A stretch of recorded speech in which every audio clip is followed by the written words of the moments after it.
Hey there, Rush fans. This is Mark Benetti alongside you for your latest edition of Behind the Bench, presented by Assurance Solutions, where we ask your favorite players questions you've submitted to us on our social media platforms. This week, we're joined in a special one-on-one edition once again with the longest tenured player in Rapid City Rush history, Riley Weslowski. We apologize for any background noise as the ice crew is getting ready for Game 6 tonight and Game 7 tomorrow night in what is going to be an exciting finish to this playoff series against the Quad City Mallards. Riley, thanks so much for joining us. Like I said at the top of the conversation, longest tenured player in Rapid City Rush history. You've been here for 6 seasons. You've played 318 games. What does it mean to you to hear that? Oh, well, obviously it's an honor.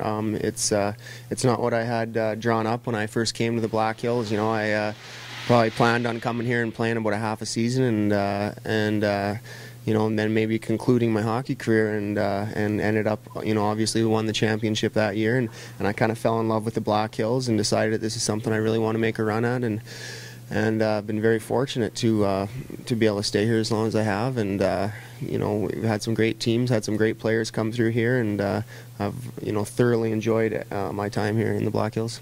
318 games in the regular season. Is there any one particular moment that steps out to you as one of your favorites? Oh man, you know what? Regular season moment. Geez, that's a tough one.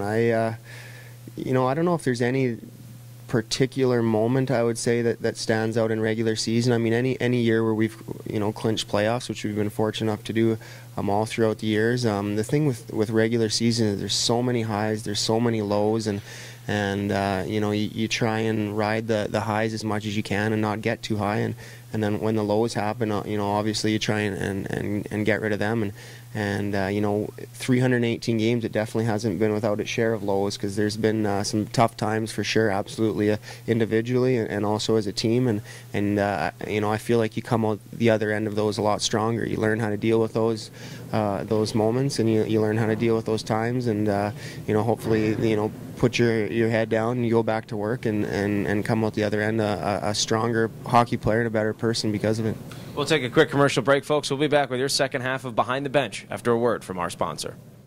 My job at Assurant involves keeping our customers informed at a time when they need us the most.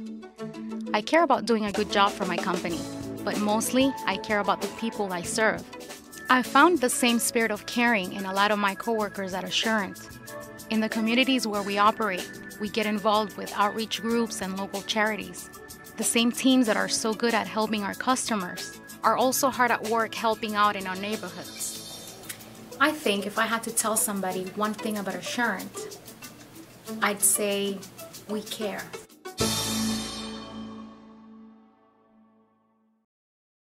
And we're back with your second half of Behind the Bench, presented by Assurance Solutions, joined in a one-on-one edition with the longest tenured player in Rapid City Rush history, Riley Weslowski. Riley, we talked about regular season, what it means, but obviously, at the end of the day, as a professional hockey player, you want the playoffs. You want the championship. This opening round series against the Mallards has been back and forth, and it's been a dogfight. But for you personally on the ice, what's it been like? Well, just like you said, it's been a dogfight, and you know, obviously, huge games coming up this week, and you know, at the start of this series, you know, I say if you draw it up, I'd say it's going to be a series with two teams that the home ice is going to be the difference, and there's a good chance that every team could win all their home games, and obviously we each swapped one road game here, and so now we've just got to take care of business at home here these last 2 games. It's obviously not ideal to be down 3-2, but you know, we're confident with the last 2 games in our building, and you know, that we can get these wins, and it's going to take obviously everybody on board, but you know, we're feeling confident. We're going to get you know, everybody's best effort for the last 2 home games. Hall of Fame baseball player Yogi Berra once famously said it's deja vu all over again. And you look at this series this year with the Mallards, and once again you're down 3-2 heading into the last 2 home games. Last year you won Game 6 to force Game 7. What did it take to make that happen? You know, it just takes, you know, will. I mean, that's all it really comes down to at this point in game, will and execution. And you know, the team that wants it more is probably going to be the team that wins the hockey game. It's you know, every back check is important. Every offensive possession is important. You look at some of the the NHL games, the Ottawa Montreal game the other night. It's a first period goal that ends up being the difference of a team winning, and that's the margin for error is so small that every single time you're on the ice you have to be looking at it as the biggest shift of the game, and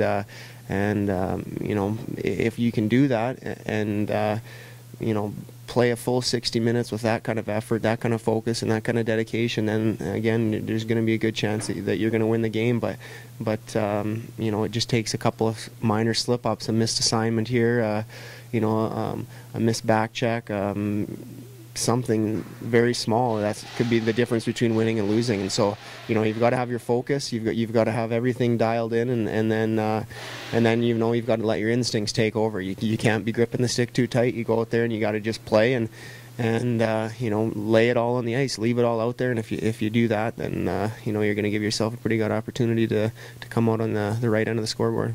Last question for you, Riley. The statistics may be the same, the series may be the same as last year against the Mallards. Is there anything different about this particular Game 6? You know what?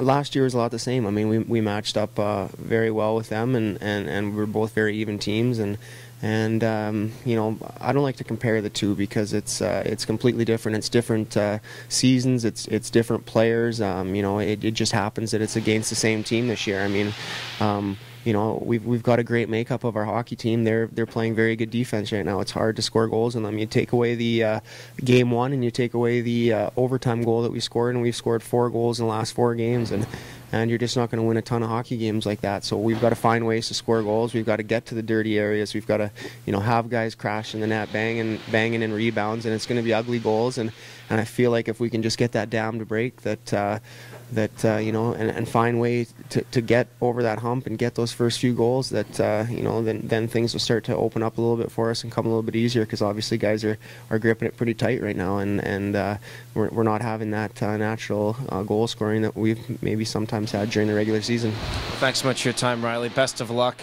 tonight and tomorrow, Game 6 and 7 this week against the Quad City Mallards. That'll do it for your latest edition of Behind the Bench, and don't forget to submit your questions for your favorite Rush players on our social media platforms.